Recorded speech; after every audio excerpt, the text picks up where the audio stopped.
What has been the resistance, while we welcome the move by Shoprite, Checkers and others to phase out plastic bags, but what has been the resistance in terms of totally banning plastic use in the country?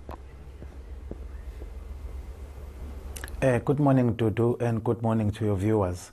We actually welcome what Shoprite Checkers is trying to initiate, and we hope it's going to work this time, because we're really experiencing challenges with regard to plastic bags in this country. And we have experienced these challenges even in the late 80s and early 90s. You remember that plastic bag has been deemed as our national flower, because it has been in existence for a very long time. The initiatives to cap down on plastic usage, it's a good initiative. We welcome it, but we don't believe that it's entirely, completely. There are still a lot more needs to be done, because we believe in zero waste. We believe that plastics should be replaced with something biodegradable, not only to say we're going to use plastic that cannot be recycled. For instance, this new shopping bag goes for R3. How do you convince someone who says, well, my budget is tight enough and I simply cannot afford to go green?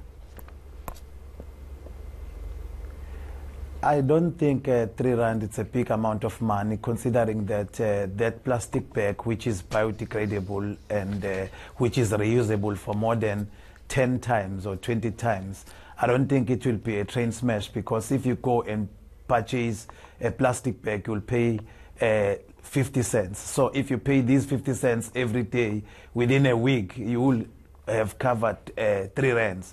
So I don't think it's a train smash. I think people should welcome it, and I think people should use these green plastics that Shoprite have initiated. But as industries and government and society, we really need to move towards zero waste in this country. We have to make sure, because we've got a problem with waste problem in this country, and we know that plastics has been found in the oceans internationally, not only in South Africa, and it is a problem. It is a challenge to the environment. So that poses a challenge for us to say we all have a role to play to make sure that this plastic doesn't reach our shores or our water bodies.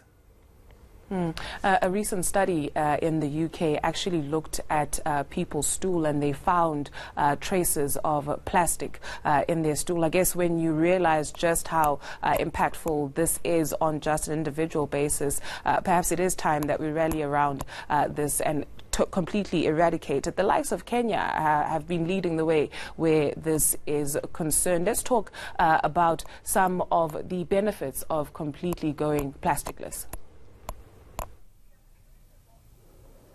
Yeah, there are so many benefits that you'll get out of having a zero waste society in the country. For instance, we've got people who makes a living out of recyclables in this country. We'll know that we've got people like South African Waste Pickers Association. We know that we've got people who are pushing trolleys in Johannesburg. And all these people, they derive their living out of recyclable materials. For us, government, society, and civil society, we just have to make a conducive environment for recycling to happen. Because if recycling happens, that means people are having real jobs.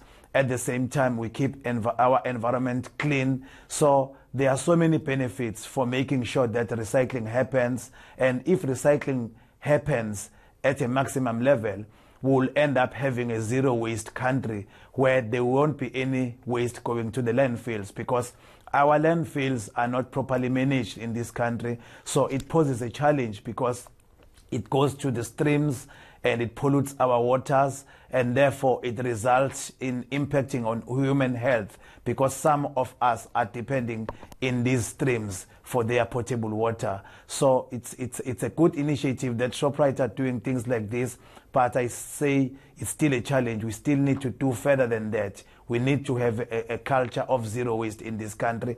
We already have people in the system who are working on recycling, so we just need to create a conducive environment so that recycling happens in this country, and we're reducing waste if we say we're doing aggressive recycling. So the waste won't be that much that goes to the landfill, and therefore it's going to be good for the environment, and it's going to be good for the climate as well.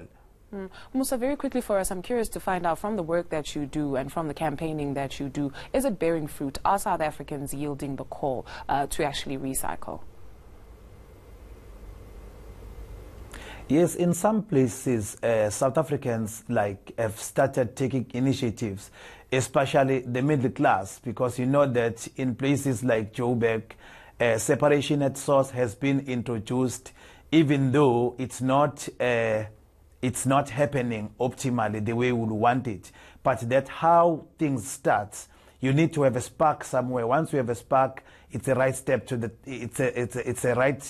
step to the good direction. So I think South Africans at the end of the day will have a good culture of recycling.